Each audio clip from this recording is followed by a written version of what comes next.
حضرت تمیم داری رضی اللہ عنہ فرماتے ہیں کہ ہم ایک بار حضور صلی اللہ علیہ وسلم کے بارگاہ اقدس میں حاضر تھے کہ ایک اونٹ بھاگتا ہوا آیا اور صلی اللہ علیہ وسلم کے سر انور کے پاس آ کر کھڑا ہو گیا، جیسے کان میں کوئی بات کر رہا ہو۔ آپ صلی اللہ علیہ وسلم نے فرمایا کہ اے اونٹ، پرسکون ہو جا، اگر تو سچا ہے تو تیرا رب تجھے فائدہ دے گا، اگر تو جھوٹا ہے تو تجھے اس جھوٹ کی سزا ملے گی۔ جو ہماری پناہ میں آ جاتا ہے اللہ تعالیٰ بھی اسے امان دے دیتا ہے، اور ہمارے دامن میں بنا لینے والا کبھی نامراد نہیں ہوتا۔ ہم نے عرض کیا رسول اللہ صلی اللہ علیہ وسلم، یہ اونٹ کیا کہتا ہے؟ آپ صلی اللہ علیہ وسلم نے فرمایا، اونٹ کے مالکوں نے اسے ذبح کر کے اسے کھا لینے کا ارادہ کر لیا تھا، تو یہ ان کے پاس سے بھاگ آیا ہے۔ تمہارے نبی صلی اللہ علیہ وسلم سے مدد مانگی ہے، ہمارے نبی صلی اللہ علیہ وسلم سے مدد مانگی ہے۔ ہم سب ابھی گفتگو میں مشغول تھے کہ اس اونٹ کے مالک بھاگتے ہوئے آئے۔ اونٹ نے ان کو آتے ہوئے دیکھا تو دوبارہ حضور صلی اللہ علیہ وسلم کے سر مبارک کے پاس کھڑا ہو گیا۔ آپ صلی اللہ علیہ وسلم کے پیچھے چھپنے لگا۔ ان کے مالکوں نے عرض کیا، یا رسول اللہ صلی اللہ علیہ وسلم، یہ ہمارا اونٹ 3 دن سے ہمارے پاس سے بھاگا ہوا ہے اور آج یہ ہمیں آپ کی خدمت میں ملا ہے۔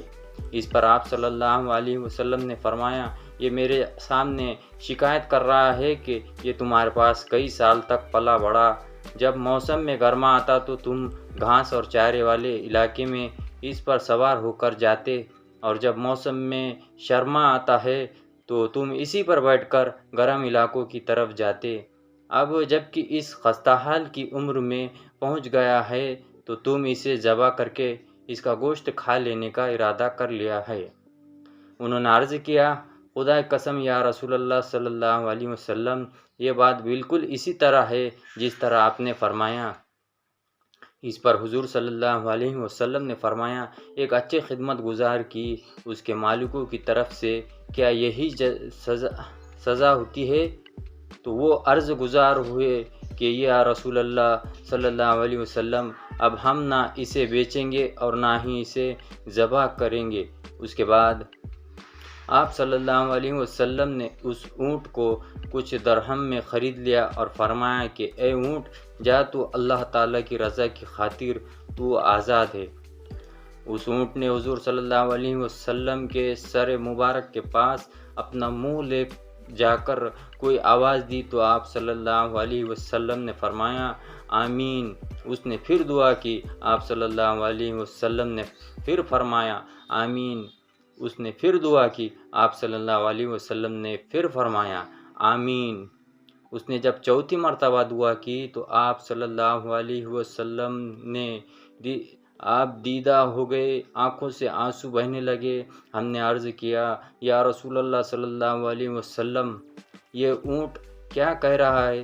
آپ صلی اللہ علیہ وسلم نے فرمایا، اس نے پہلی دفعہ کہا، اے نبی مکرم، اللہ آپ کو اسلام اور قرآن کی طرف سے بہترین جزا عطا فرمائے۔ میں نے کہا، آمین۔ پھر اس نے کہا، اللہ تعالیٰ قیامت کے دن آپ کی امت سے اسی طرح خوف کو دور فرمائے جس طرح آپ نے مجھ پر دور فرمایا ہے۔ میں نے کہا، آمین۔ پھر اس نے دعا کی کہ اللہ تعالیٰ دشمنوں سے آپ کی امت کے خون کو اسی طرح محفوظ رکھے جس طرح میرا خون محفوظ فرمایا ہے۔ اس نے پھر کہا کہ اللہ تعالیٰ آپ کی امت کے درمیان جنگ جدا نہ ہونے دے۔ یہ سن کر رونا آ گیا، کیونکہ یہی دعائیں میں نے بھی اللہ تعالیٰ سے مانگی تھی۔ پہلی 3 تو قبول فرما لی، لیکن آخری دعا سے منع فرما دیا۔ جب جبرائیل علیہ السلام نے اللہ تعالیٰ کی طرف سے مجھے خبر دی ہے کہ میری یہ امت آپس میں جنگ کر کے فنا ہوں گی، جو کچھ ہونے والا ہے قلم سے لکھ چکا ہے۔ محترم حضرت نبی کریم صلی اللہ علیہ وسلم کے حدیث مبارک میں جو لکھا ہے، آج وہ بالکل سچ نظر آ رہی ہے۔ آج کے دور پر نظر دوڑائیے تو ہم دیکھتے ہیں کہ مسلمان کس طرح ایک دوسرے کے خون کے پیاسے ہیں۔ ایک دوسرے کو کس طرح قتل کرنے کو تیار ہے، فرقہ واریت کے نام پر ایک دوسرے کے جان کے دشمن بنے ہوئے ہے۔ جتنا نقصان مسلمان کا کیا ہے، اتنا شاید کافروں نے مسلمان کا نہیں کیا۔ ہمیں چاہیے کہ ہم اللہ تعالیٰ کی رسی کو مضبوطی سے تھام لیں، فرقہ واریت کو ختم کرے، ایک امت بن جائے اور آپس کی نفرتوں کو ختم کر دے۔ مسلمان کا بھائی ہے، آپس میں پیار اور محبت سے رہے۔ اللہ تعالیٰ ہم سب کو سمجھنے کی اور نیک بننے کی توفیق عطا فرمائے، آمین۔